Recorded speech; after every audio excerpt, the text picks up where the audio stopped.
They took all the candy. I thought I was gonna have some sweets. I guess not. You took all the candy. I'm joking. I just ate a bunch.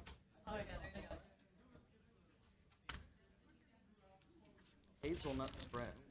Carb loading. I'm going to enjoy these shortly. Thank you. All right.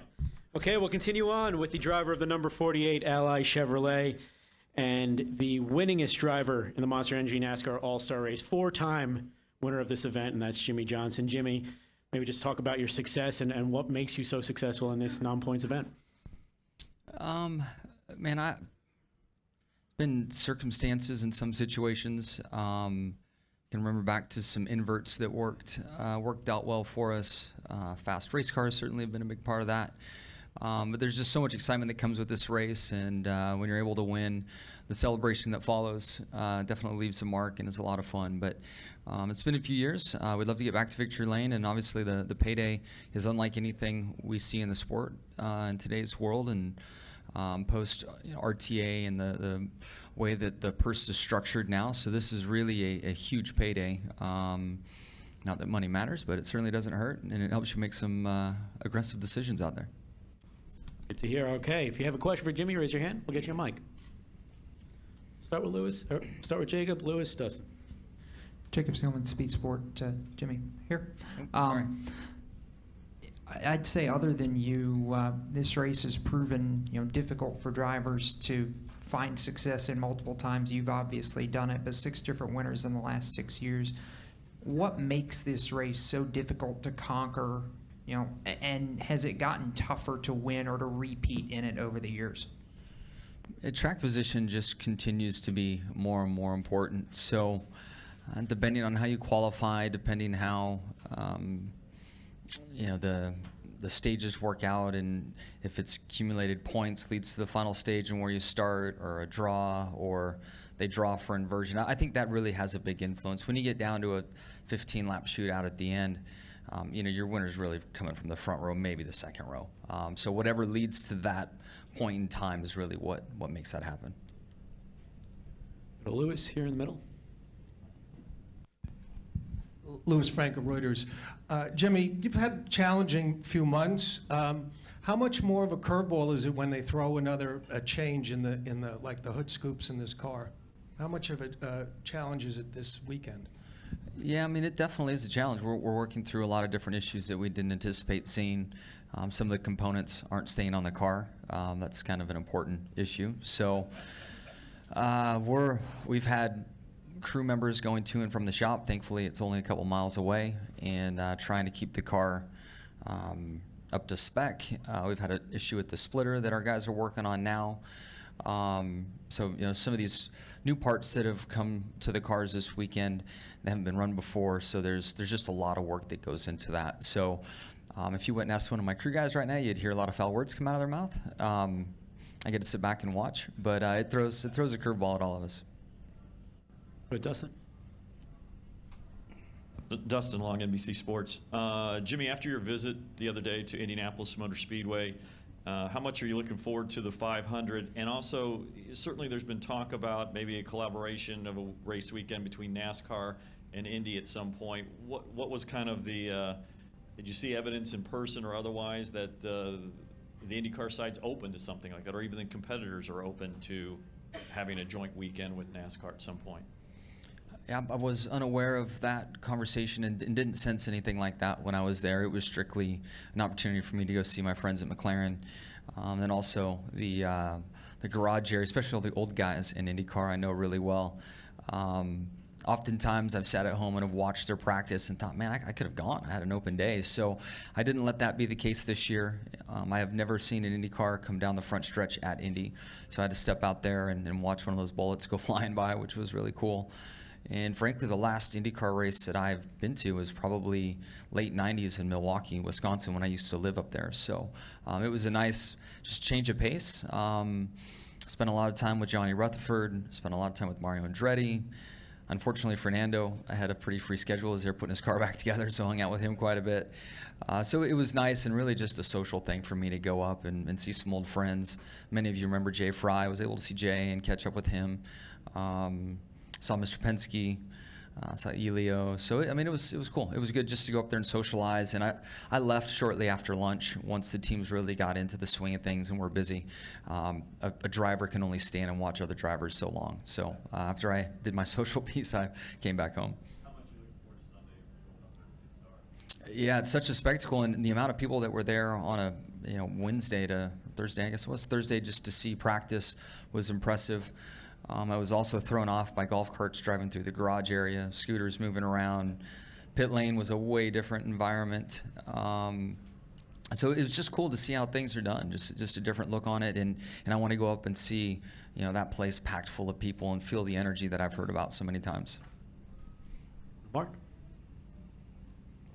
Mark Garrow, PRN. Jimmie, I was listening to a comment that you made after the race at Kansas last week. Somebody asked you, hey, are you, great run, more confident going to Charlotte, and you went, no, and then you took this really deep breath. Is this getting more exasperating to you, more frustrating to you as time goes on? And you always try to put a positive spin on it, but is it starting to really kind of wear on you?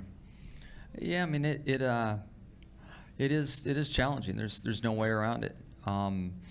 Every week I'm able to go to the shop and check in and see what we're working on and how hard everybody's working, and you get excited for the week. You lead to Friday, you kind of let things roll off. I let things roll off my shoulders and hit the weekend.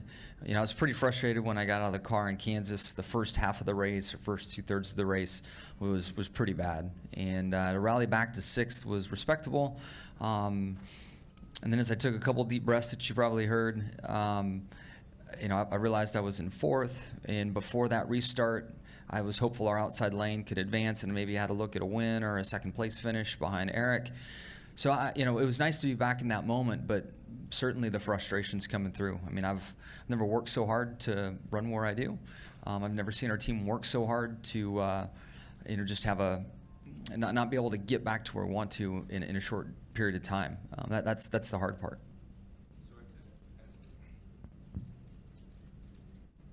So at this point, what is the worst part of this? What's the most frustrating part of this?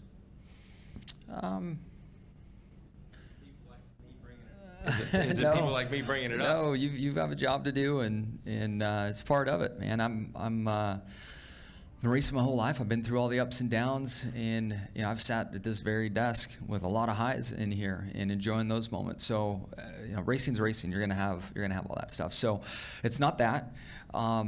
Some of the nice people on Twitter can bother you from time to time, but really it's just when you put in such an effort and you don't get the return, and we've all experienced it in different ways in life. That's the frustrating part. But I'm not smart enough to quit. I'm not smart enough to walk away. I love what I do. I want to be out there racing. I love driving for Rick, and Ally's been an amazing sponsor. So just keep on digging. That's all I can do. Barry Richmond, WAKG, Piedmont Broadcasting Corporation. As being an avid athlete, runner, marathon, and whatnot, contrast the difference of the individuality of what you do as a runner versus maybe racing being more of a team type effort. Do you feel more of an autonomy or freedom when you compete in the various events? Yeah, when you're doing, I guess the marathon's a perfect example. If I wasn't happy with my time, I could look in the mirror and find the answer pretty quick. There are times on the racetrack where that reality is there and I can see it. There are other times where responsibility may shift and fall heavier in other areas, and that's team sport. I mean, that happens to everybody, but that is the one beauty of my hobby. In those moments, if I don't hit my goal that I'm after, I know where to look. Jimmie, the other day you mentioned your impatience over not winning and also not knowing what you're going to be doing in a couple years. Is there not a contract extension out there? Are you closer to giving it up than we realize? No, I just don't have anything signed beyond 2020. So those conversations usually start probably a year out. So Rick and I will get into that before long. But the real reality is I don't have 10 years left. Probably don't have 5 years left. So being impatient, in the comment that I made there was, there's less runway than there was when I first started. And I've been able to be patient through my career in a lot of ways, and it's served me well.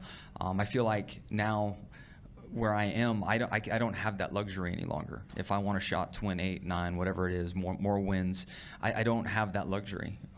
This year is almost halfway through, and then next year will be here before we know it. So I'm just aware of my opportunities to accomplish what I want to. There's just fewer of them left, and we need to get after it. Here in the middle, the red shirt.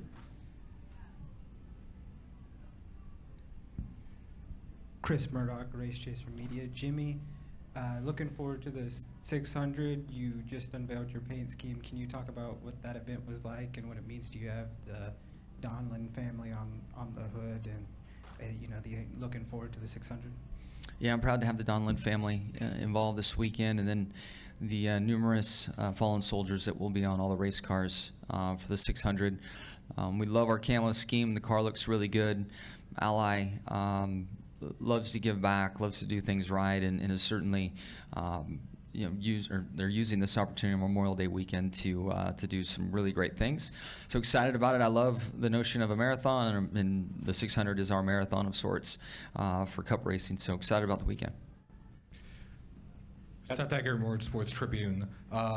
Jimmie, speaking of not having the patience, with DW retiring at the end of this Fox season, would it mean more to you to tie his mark before he leaves the booth? Honestly, that's not